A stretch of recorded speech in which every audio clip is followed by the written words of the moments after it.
Hello बच्चों, चलिए प्रश्न को पढ़ते हैं। दृढ़ आसंजी तथा अंतराली कोशिका संधियां इनमें पाई जाती हैं। विकल्प ए संयोजी ऊतक, बी तंत्रिका ऊतक, सी उपकला ऊतक एवं डी पेशी ऊतक।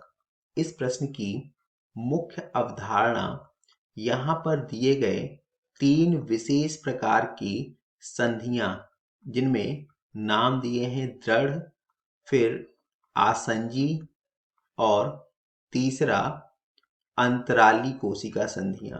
तो हमें बताना है कि ये संधियां जो है किस ऊतक समूह में पाई जाती हैं।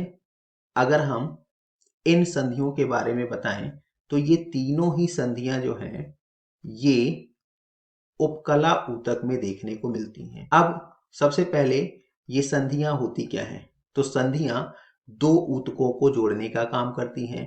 तो उपकला ऊतक आपस में इन संधियों के द्वारा जुड़े होते हैं।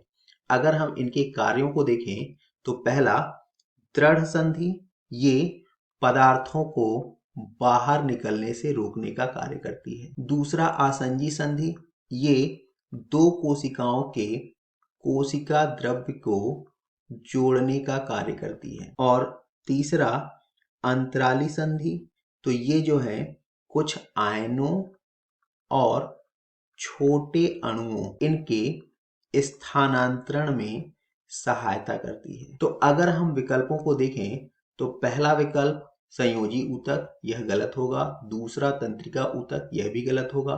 तीसरा उपकला ऊतक, यह सही है। चौथा पेशी ऊतक, यह भी गलत होगा।